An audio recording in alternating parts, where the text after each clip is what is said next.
लोगों ने how is the जोश के नाम से हमारे युवाओं के बेहतर भविष्य की दृष्टि से, उनके बेहतर करियर निर्माण की दृष्टि से, वो अपने भविष्य को संजो सके इस दृष्टिकोण से कई तरह के गाइडेंस कार्यक्रम आयोजित किए।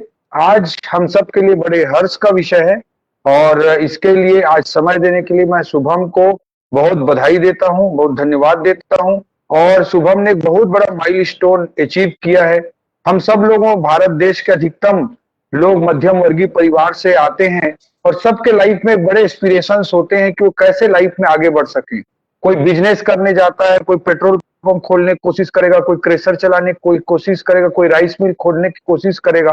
तो इन सब चीजों के उसके पास तो पैसा नहीं होता है, लेकिन एक पढ़ाई एक ऐसा जरिया है, शिक्षा एक ऐसा जरिया है जिससे एक सामान्य पृष्ठभूमि का बच्चा भी अपने अर्ली एज में, अपने युवावस्था में प्रवेश करते ही बड़े मुकाम तक पहुंच सकता है। वह जरिया केवल शिक्षा और पढ़ाई है। शुभम कुमार आज पूरे देश के लिए एक सेलिब्रिटी हैं, एक हीरो हैं, जिन्होंने एक मध्यम वर्गीय परिवार से आकर सब कुछ अचीव किया है। आईएएस के टॉपर बने हैं। पूरे 140 करोड़ के आबादी के देश में बहुत सारे युवा आईएएस का एग्जाम देते हैं। 10 लाख से ज्यादा लोग फॉर्म भरते हैं। उस एग्जाम में एक सामान्य पृष्ठभूमि से आकर शुभम कुमार जी ने टॉप किया है और सभी लोगों के लिए प्रेरणा के स्रोत है। आज उन्होंने समय दिया है। आज हम उन शुभम कुमार की बात करेंगे जो भारत के मध्यम वर्गीय परिवारों के सपनों के सच होने के प्रतीक है। शुभम कुमार 24 वर्ष की उम्र में आईएएस में देश में टॉप करके भारत की युवाओं की आकांक्षाओं का प्रतीक बने हैं। शुभम कुमार बिहार के कटिहार के छोटे से गांव कुम्हरी से आने वाले युवा है शुभम कुमार। ऐसे शुभम कुमार जिनके परिवार की कहानी भी संघर्षों से भरी हुई है। हम सब ने देखा होगा, आप सब लोगों ने भी देखा होगा, यूट्यूब में हर जगह उनके परिवार से संबंधित वीडियो आए, जिसमें उनके पिताजी श्री देवानंद जी हैं। वो अपने युवावस्था में आईटीएन बनना चाहते थे, लेकिन जब वो 10वीं क्लास में पढ़ रहे थे तो उनके पिताजी अर्थात शुभम के दादाजी का निधन हो गया था और सारी बड़े भाई होने के कारण देवानंद जी पर सारी जिम्मेदारियां आ गई थी।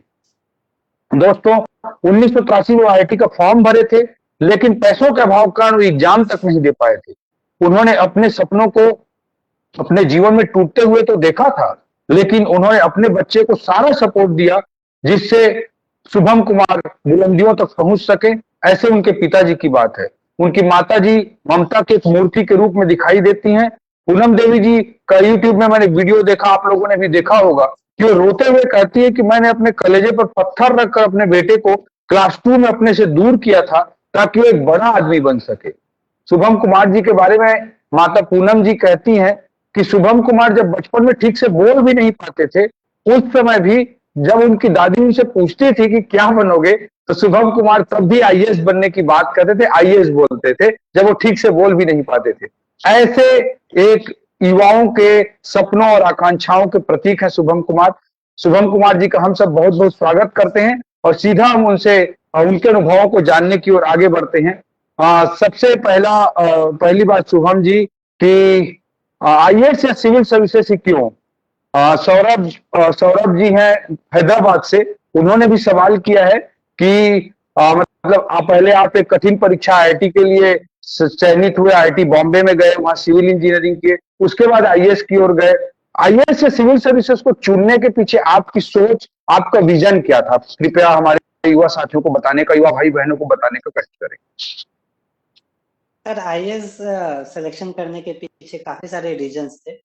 मैं ये मानता हूँ कि जो मेरा जो बचपन का जो एक्सपीरियंस रहा मेरे गांव में, और जब मैं अपने गांव आता था तो यहाँ का एक्सपीरियंस मुझे काफी मोटिवेट किया।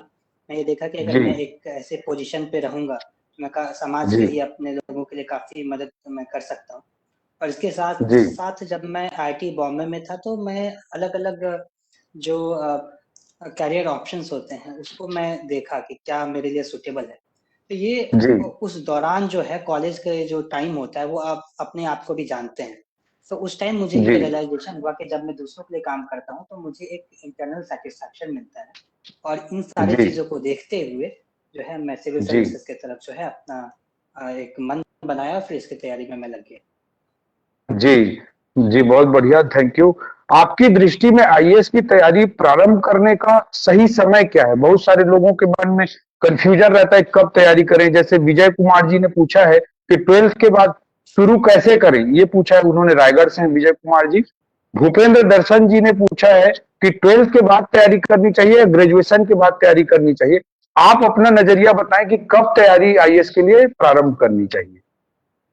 ये मेरा खुद का ओपिनियन है। मेरा ये मानना है कि जी जब आप स्कूल के डेज में रहते हैं, जब आप स्कूलिंग कर रहे होते हैं, तो उस टाइम उतनी जी मैच्योरिटी नहीं रहती है। आपको क्लियरली जी नहीं पता होता है कि आप आईएएस क्यों बनना चाहते हैं या इसकी प्रिपरेशन जी कैसे करें। नहीं, जी कॉलेज एक अच्छा टाइम होता है जब आप अपने आप को एक्सप्लोर करते हैं, आप अपने इंटरेस्ट जानते हैं, आप अपने स्ट्रेंथ जानते हैं। सो उस टाइम जी जनरली 1-2 साल कॉलेज में रहने के बाद जो है आपको एक डिसीजन लेना होता है कि आप किस करियर जी पाथ में जाना चाहते हैं। तो उस टाइम जी से आप तैयारी कर सकते हैं। अगर आपका जी गोल क्लियर हो कि आप क्यों बनना चाहते हैं, आप कैसे बन जी सकते हैं, ये सारा चीज जब आप एक मेंटल आई थिंक एक मेंटल मेकअप भी बहुत जरूरी है। तो ये सारी चीज जब जी हो जाती है तब आप तैयारी स्टार्ट कर सकते हैं। जी। हाँ, धमतरी से अनिरुद्ध कुमार जी ने प्रश्न किया है और मेरी ओर से भी मैं भी आपसे सवाल करना चाहता था कि जैसे आईआईटी से, आईएम से या एम्स जैसे जो नेशनल लेवल के जो इंस्टीट्यूशंस हैं, उन संस्थानों से तो बहुत सारे आईएएस में सेलेक्ट होते हैं। लेकिन आप क्या कहना चाहेंगे कि जिनका नॉर्मल बैकग्राउंड है, जो गांव के सरकारी स्कूलों में पढ़ रहे हैं, तो उनके लिए क्या कहना चाहेंगे? और बेसिकली मैं पूछना चाह रहा हूँ कि एकेडमिक मेरिट कितना जरूरी होता है? आई थिंक आईएएस का जो एग्जामिनेशन है वो it is a very great leveller kind of thing, क्योंकि जिस भी जी बैकग्राउंड के लोग हैं उनके लिए ये एक ना नीचे से आपको स्टार्ट करना है। अगर मैं अपना बैकग्राउंड बताऊं, मैं आईआईटी बॉम्बे से जी सिविल इंजीनियरिंग पढ़ा हूँ, लेकिन पूरे जी। एग्जामिनेशन में सिविल इंजीनियरिंग से रिलेटेड कोई भी क्वेश्चंस नहीं आते हैं। सो वो मैं सही एकदम बात है। नीचे, वो पूरा नीचे जी पायदान से स्टार्ट किया। जब सोशल साइंस पढ़े हुए मेरे 5-6 साल हो चुके थे, तो वापस से सोशल साइंस पढ़ना। सो जी कोई भी पृष्ठभूमि के लोग आए, किसी भी बैकग्राउंड के लोग आए, उनके लिए एग्जाम एक समान है।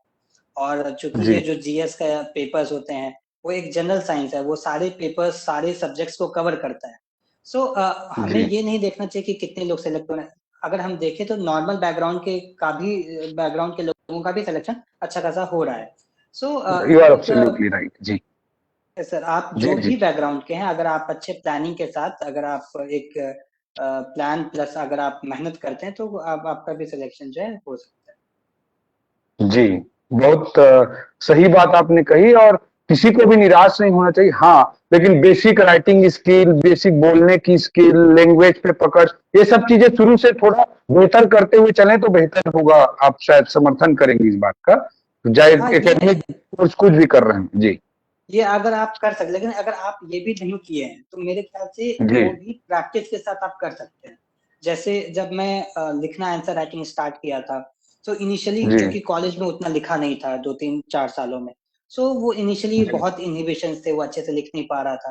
लेकिन विथ प्रैक्टिस वो जी आ जाता है। फिर बोलने के जो इंटरव्यू में आपको बोलना होता है, तो वो प्रैक्टिस के साथ में आप कोई भी चीज जो है, या आर्टिकुलेशन जी स्किल्स हो, लैंग्वेज पे कमांड हो, वो सारा चीज वो विथ जी प्रैक्टिस जो है वो आप सीख सकते हैं। जी, बिल्कुल। आपने तैयारी कैसे चालू की? मतलब कोई स्टार्ट करना चाहता है तो उसको कैसे स्टार्ट करना चाहिए? ये थोड़ा बताने का कष्ट करें।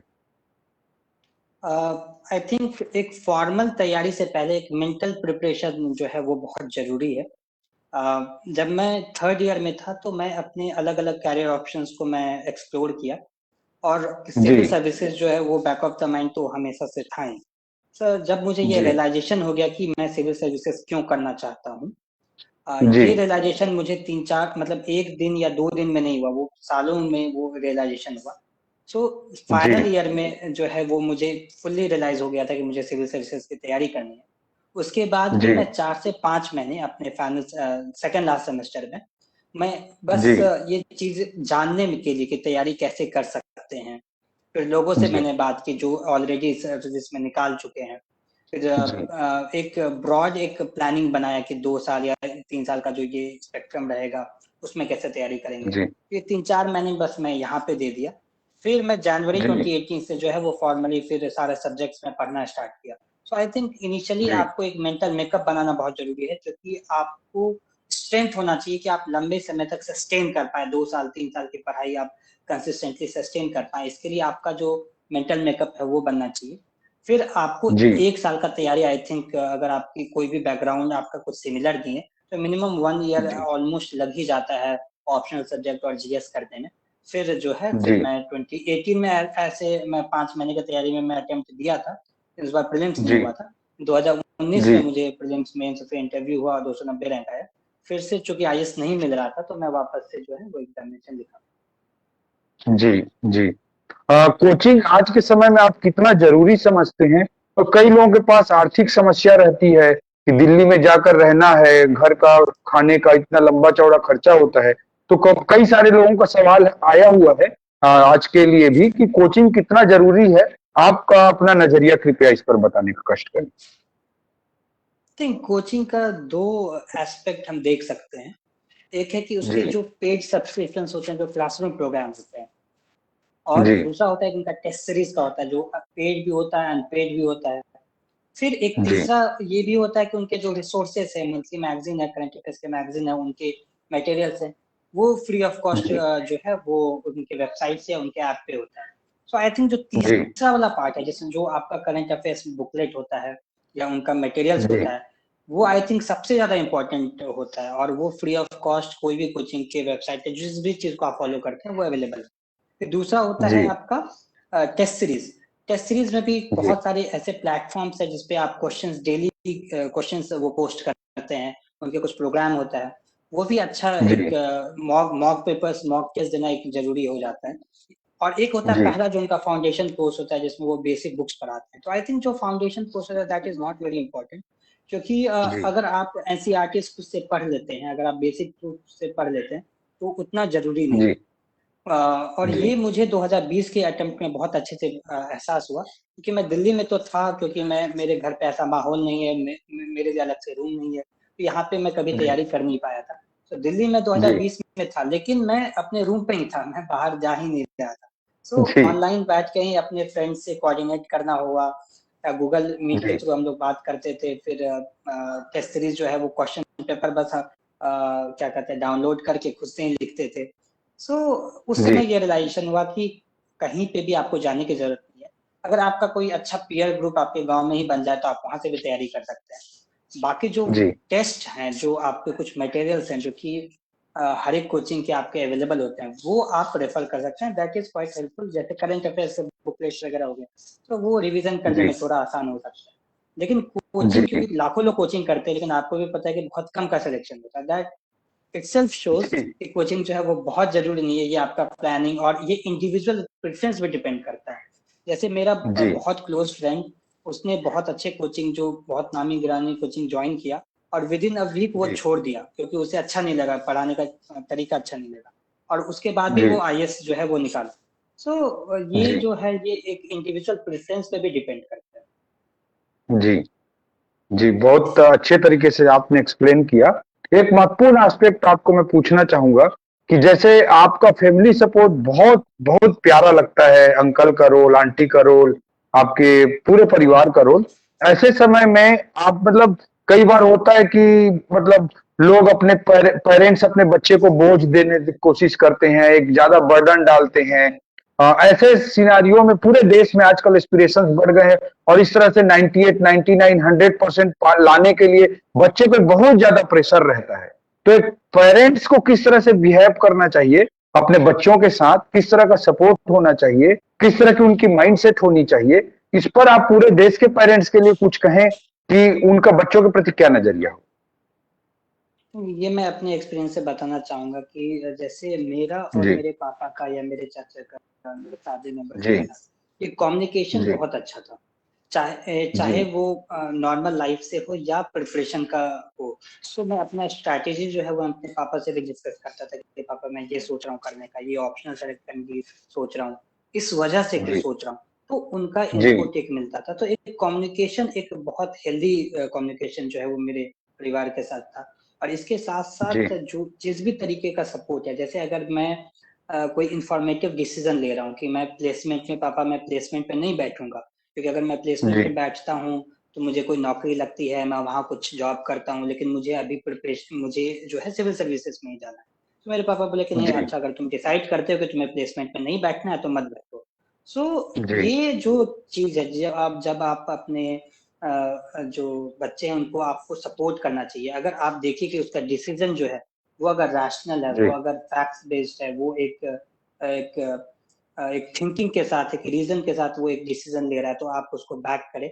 और जो भी डिसीजन है वो आपके जी बच्चे के स्ट्रेंथ के अकॉर्डिंग होना चाहिए, उसके इंटरेस्ट के अकॉर्डिंग होना चाहिए। आप अपना कोई भी चीज जो है वो अपना थोपे नहीं। आप जैसे मेरे पापा हमेशा जो है वो अपना एक्सपीरियंस बताते थे कि अच्छा ऐसा ऐसा करोगे मेरे लाइफ में ऐसा हुआ, अगर तुम ऐसा करते हो तो जी ऐसा हो सकता है। बट वो जी कभी भी अपना जो आइडिया है वो मेरे पे कभी नहीं थोपते थे।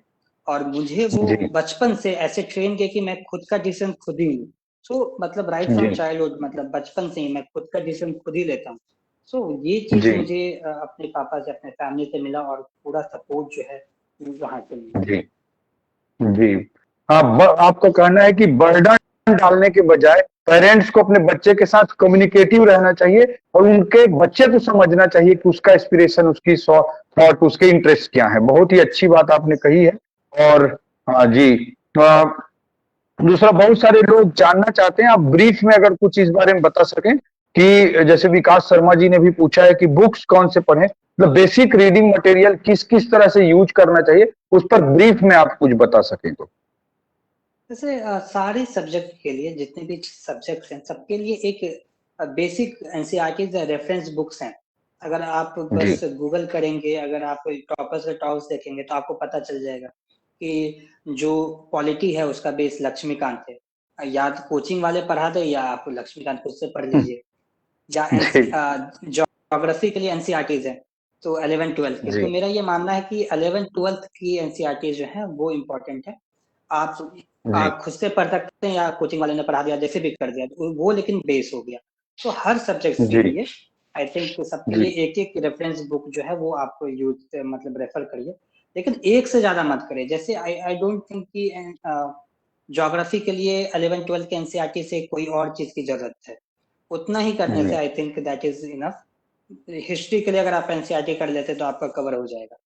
और जो भी जी क्वेश्चन हर साल ऐसे होंगे, जो एक आध क्वेश्चन जो है वो बाहर से आएंगे, उस क्वेश्चन से जी आप कुछ आप उसका कुछ कर नहीं सकते हैं। आप आपका जो जी पीएससी बुक्स है उसी को बार बार पढ़िए, और फिर जी उसी में ब्लंडर्स जो है वो कम करने की कोशिश करिए। जी। बहुत अच्छी बात आपने कही। थोड़ा सा ऑप्शनल सब्जेक्ट पे आप बता दें कि ऑप्शनल सब्जेक्ट क्या चूज करना चाहिए। इस पर बहुत सारा कंफ्यूजन रहता है। और आप आईआईटी बॉम्बे से सिविल इंजीनियरिंग किए, लेकिन आईएएस की एग्जामिनेशन में एंथ्रोपोलॉजी लिए। Quite interesting. मैं अपना भी बताना चाहूंगा, बीएससी मैथमेटिक्स किया था और हम लोग प्रीलिम्स पब्लिक एडमिनिस्ट्रेशन रखा था और मेंस में मैंने फिलोसफी और हिंदी लिटरेचर रखा था। तो इस तरह का चेंजेस आपने भी किया, मैंने भी कहीं ना कहीं किया था। ऑप्शनल सब्जेक्ट कैसे चूज करें, इस पर हम आपके विचार जानना चाहते हैं। आई थिंक मैंने काफी सोच समझ के एंथ्रोपोलॉजी लिया था। इनिशियली मैं सिविल जी इंजीनियरिंग ही रखा था। तो ये जी बहुत जरूरी है कि पहले जो आपका ग्रेजुएशन सब्जेक्ट है उस पर आप देख लीजिए कि उस पर आपका कमांड है कि नहीं, उससे आपको मार्क्स आ जी सकता है कि नहीं, या उसमें आपका जी कंटिन्यूड इंटरेस्ट है कि नहीं। सो ये तीनों जी चीजों में मैं देखा कि सिविल इंजीनियरिंग में मैं ब्लंडर बहुत करता हूँ। मेरा इंटरेस्ट धीरे धीरे कम हो रहा है, इस वजह से मैं सिविल जी इंजीनियरिंग नहीं लिया। प्लस बहुत वास्ट भी था, स्पेशली जब मैं कॉलेज से निकल गया तो उसको कवर करना बहुत मुश्किल हो रहा था, उसके रिसोर्सेज जी अवेलेबल नहीं थे। तो मैं ऑप्शनल जी सब्जेक्ट के लिए क्या किया कि जो भी ऑप्शनल मैं ले सकता हूँ जी सिविल सर्विसेज में, सबको शॉर्टलिस्ट किया। तो अल्टीमेटली मुझे जी मेरे पास 4 या 5 ही बचे थे जिसमें जी मेरा खुद का इंटरेस्ट हो और जिसको मैं ले सकता हूँ। जैसे ज्योग्राफी बचा था, सोशोलॉजी था, पीएसआईआर था, जी और एंथ्रोपोलॉजी था। इसके बाद मैं क्या किया कि उसके थोड़ा थोड़ा कंटेंट पढ़ा, और फिर मैं देखा कि ये जी मेरे स्ट्रेंथ के अकॉर्डिंग है कि नहीं। तो पहला कंडीशन ये जी होना चाहिए कि ऑप्शन आपके इंटरेस्ट के अकॉर्डिंग होना चाहिए, कि आप में उसमें रुचि होनी चाहिए, आप उसको ज्यादा दिन तक पढ़ जी पाए। और दूसरा कंडीशन जी होना चाहिए कि जो आपका जो इनर्ट स्ट्रेंथ है, जो आपकी क्वालिटी है, उसमें ऑप्शन जी में उसमें कहीं ना कहीं हेल्प मिलेगा कि नहीं। जैसे जी मेरा बायोलॉजी में इंटरेस्ट स्कूल से ही था, बायो में मैं थोड़ा अच्छा था। फिर मैं डायग्राम्स वगैरह बहुत अच्छे से बना पाता था। प्लस जी मेरा राइटिंग स्टाइल जो है वो सूट करता है एक सब्जेक्टिव पेपर को लेने में। मतलब मैथ वगैरह में जी अगर मैं पढ़ भी लूँ तो कैलकुलेशंस एरर हो जाते हैं, लेकिन सब्जेक्टिव पेपर में मैं अच्छे से लिख पाता हूँ। और इसके साथ साथ जी मेरा ट्राइबल अफेयर्स और ह्यूमन इवोल्यूशन ये सब में इंटरेस्ट भी था।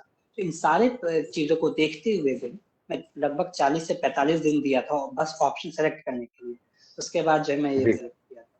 और इसमें मैं जी टॉपर्स के कॉपीज भी देखा था इनिशियल फेज में कि वो कैसे दिखते हैं, जी इसको मैं तो 1 साल के प्रिपरेशन में लिख पाऊंगा कि नहीं लिख पाऊंगा। तो ये सारा चीज एनालाइज जी करते हुए जो है मैं एंथ्रोपोलॉजी ऑप्शन सेलेक्ट किया था। जी जी, बहुत अच्छे विचार आपने रखे हैं। दूसरा एक एक सवाल बहुत लोगों ने किया है, जैसे प्रतीक ने किया है कि कई लोगों की पारिवारिक बैकग्राउंड बहुत सारी स्ट्रगल से भरी हुई होती है और कई बार असफल हो जाते हैं सारे प्रयास करने के बाद। और हम सभी जानते हैं कि 10 लाख लोग फॉर्म भरते हैं, लेकिन सेलेक्ट तो आईएएस में 150 180 लोग ही होते हैं, और टोटल सारे सिलेक्शन भी गिन ले तो 1000 के आसपास मैक्सिमम होते हैं। पर बहुत सारे लोग सारे प्रयास के बाद, सारी योग्यता के बाद कई बार असफल भी हो जाते हैं। तो ऐसे लोग भी आप क्या कहना चाहेंगे, और प्लान बी प्लान सी जो होता है उसके बारे में आपके विचार जानना चाहेंगे।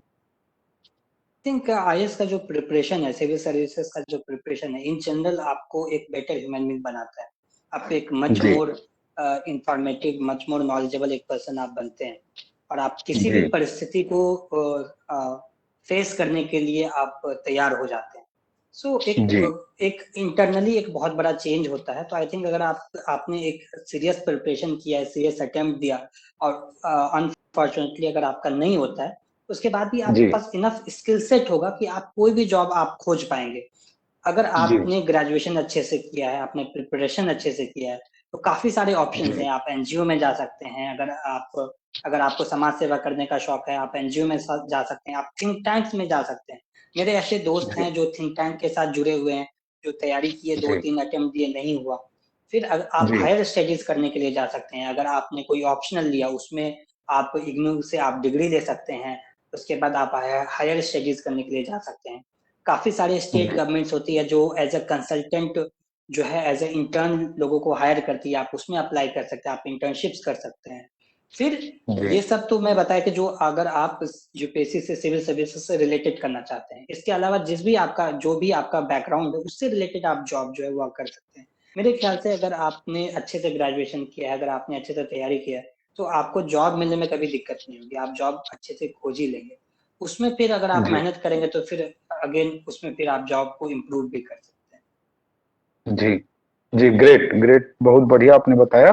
आपके हॉबी शुभम, सब लोग जानना चाहते हैं आपकी हॉबीज क्या हैं, क्या करते हैं आप हम ऐसे लेजर आवर्स में। जी मैं काफी सारे गेम्स खेलता हूँ। मैं एक रेसिडेंशियल स्कूल में पढ़ा हूँ, तो वहाँ पे जो है जी वो गेम्स खेलना ऑलमोस्ट कंपलसरी था। तो मैं ऑलमोस्ट काफी सारे, जैसे फुटबॉल हो गया, बास्केटबॉल हो गया, मैं वॉलीबॉल बहुत खेलता हूँ। इसके साथ साथ टेबल टेनिस जी जो है मैं कंटिन्यूसली मैं जो है 10 साल खेला हूँ, और जी कॉम्पिटिशन में भी पार्टिसिपेट किया है। और इसके अलावा जो है मैं ट्रैकिंग, मुझे घूमना पसंद है, ट्रैकिंग करना पसंद है। मुंबई के आसपास में काफी सारे ट्रैक्स में किया। और जी इसके अलावा रिसेंट ईयर्स में मुझे फोटोग्राफी और फिल्म मेकिंग में भी इंटरेस्ट जगा है, और मैं कुछ कुछ वीडियोस वगैरह भी बनाया था। जी, ग्रेट। आपके प्रेरणा स्रोत कौन है, किससे आप मोटिवेट होते हैं, ये आप बताना चाहेंगे। मैं अपने फादर से काफी मोटिवेट होता हूँ। जैसे ग्रेट। भी वो काम करते हैं, जैसे वो बिहेव करते हैं फैमिली में, जिस तरीके से उनको जी रेज किया, तो वो मेरे प्रेरणा स्रोत है। जी, ग्रेट। आपकी लाइफ फिलॉसफी, लाइफ को लेकर आपका नजरिया, लाइफ फिलॉसफी क्या है, आप जिंदगी किस तरह से जीने पर बिलीव करते हैं Shubham. I think life is all about creating meaningful memories, और जो आपके या रिलेशंस है, मीनिंगफुल रिलेशंस। जी जी काफी सारे चीजें हैं मतलब लाइफ में करने के, लेकिन अगर आप मीनिंगफुल रिलेशंस नहीं बनाते हैं, आप दूसरों की मदद नहीं करते हैं, तो फिर लाइफ जीने का मतलब नहीं बन रहता है। और दूसरा मेरा ये मानना है कि लाइफ में एक और गोल होना चाहिए कि जी हमें अपनी खामियां, मुझे पता होती है कि मुझ में क्या कमी है, और जी लाइफ में ये कोशिश होना चाहिए कि मैं एक बेटर इंसान बनूं, एक मैं ओपन एक ख्यालात का एक आदमी बनूं, और मुझ में खुद का इम्प्रूवमेंट हो। अगर हम जी किसी भी ग्रेट पर्सनालिटी की लाइफ देखते हैं, इवन महात्मा गांधी जी का लाइफ देखते हैं, तो इनिशियली हमें दिखता है कि उनमें भी कुछ कुछ बुराइयां थी, लेकिन वो कैसे उस बुराइयों को जो है वो ओवरकम किए और अपने आप को एक बेटर इंसान बना। आई थिंक लाइफ में आपको एक बेटर इंसान बनना चाहिए, और एक मीनिंगफुल रिलेशन जो है वो क्रिएट करना चाहिए। जी, ग्रेट। एक आईएएस के रूप में आपके प्रायोरिटीज क्या रहेंगी, आप आईएएस के रूप में आप काम करेंगे, मोस्ट प्रोबेबली आपका होम कैडर बिहार में आपको कैडर भी अलॉट हो जाएगा, अपनी मातृभूमि में आप सेवा दे पाएंगे। तो आपकी प्रायोरिटीज क्या रहेंगी, इस पर लोग जानना चाहते हैं। काफी सारे एरियाज है जिसमें मैं सोचा कि अगर मैं आईएएस बनूंगा तो काम करूंगा। मेरा जी सिविल इंजीनियरिंग बैकग्राउंड है और यहाँ पे जो नॉर्दर्न बिहार है वहाँ पे बाढ़ की समस्या बहुत होती है। जी सो एक लॉन्ग टर्म मैं ये चाहता हूँ कि अभी तो नहीं, अगर लॉन्ग टर्म में अगर मैं एक सॉल्यूशन बिहार के फ्लडिंग प्रॉब्लम को लेके आऊँ तो वो एक जी मैं अपने आप को एक सक्सेस मानूंगा। इसके अलावा अगर जी मैं गरीबी देखूँ तो काफी लोग बहुत गरीब होते हैं और उनमें जो एक्सेस टू रिसोर्सेज है वो लिमिटेड होता है, चाहे वो हेल्थ हो, एजुकेशन हो या जी उनका इनकम जो है वो लिमिटेड होता है। तो मेरा ये कोशिश जी होगा कि उनको इकोनॉमिकली जो है वो एम्पावर करूँ, सोशली उनको एम्पावर करूँ और एक जो अगला जनरेशन है उसमें भी एक है ना एक सपोर्ट मिले और वो एक बड़ा चीज का एम करे और बड़ी चीज को अचीव कर पाए। सो मेरा ये जी कोशिश रहेगा, एक तो मैं फ्लडिंग की प्रॉब्लम को मैं सॉल्व करूँ और दूसरा कि लोगों का जो इनकम है, लोगों का जो लाइवलीहुड है, उनका ओवरऑल उनके रहने में और इसमें जो है इम्प्रूवमेंट है। जी ग्रेट शुभम कुमार जी, आज थोड़े समय की कमी है तो हम लोग कई बहुत सारे और क्वेश्चन है, बट हमने बहुत सारे कवर भी कर लिए। बहुत अच्छा टॉक आपने समय दे करके किया है और हर युवा का सपना होता है कि लाइफ में कुछ अचीव करे। हम शुभम कुमार जी को बहुत बहुत धन्यवाद देना चाहते हैं कि उन्होंने अपना समय निकाला है और एक मोटिवेशन, आज का एक सेशन काफी लोगों को मोटिवेट करेगा लाइफ को कंस्ट्रक्टिव तरीके से, पॉजिटिव तरीके से कैसे जिए, उस डायरेक्शन में बहुत बड़ा एक मील का पत्थर आज के इंटरव्यू से भी लोग प्रेरित होकर करेंगे। और हम लोग यही चाहते हैं कि केवल बिहार के गांव में एक शुभम कुमार नहीं, बल्कि पूरे देश के हर गांव गांव में शुभम कुमार पैदा हो और लोअर मिडिल क्लास का आदमी भी अब शिक्षा के माध्यम से, एजुकेशन के माध्यम से अपने जिंदगी में एक बड़े से बड़े माइलस्टोन को अचीव करे और न केवल अपने स्टेट में, न केवल नेशन में, बल्कि इंटरनेशनली वो अपने आप को स्थापित कर सके। और शुभम कुमार जी और हमारी ओर से सभी युवा साथियों को शुभकामनाएं हैं कि जैसे शुभम कुमार जी को आज से 10 साल पहले उनके माता पिता जी के नाम से जाना जाता रहा होगा, हम सब लोग आप लोगों को शुभकामना देना चाहेंगे कि जैसे आज शुभम कुमार जी के नाम से उनके माता पिता जी को हम सब जान रहे हैं, वैसे आप सबके भी माता पिता जी को आपके नाम से जाना जाए। और मुझे लगता है किसी भी पेरेंट्स के लिए सबसे बड़े खुशी का पल वही होता है। और शुभम कुमार जी की ओर से और मेरी ओर से सबको शुभकामनाएं हैं कि आज जो आप सिग्नेचर करते होंगे महज एक सिग्नेचर होगा। सभी युवा साथियों को शुभकामनाएं हैं कि आने वाले 5 साल 7 साल के अंदर आप सब लोगों का सिग्नेचर शुभम कुमार जी के सिग्नेचर की तरह ऑटोग्राफ बन जाए। इन शुभकामनाओं के साथ मैं अपनी बात को समाप्त करता हूं। Thank you so much Shubham ji. Thank you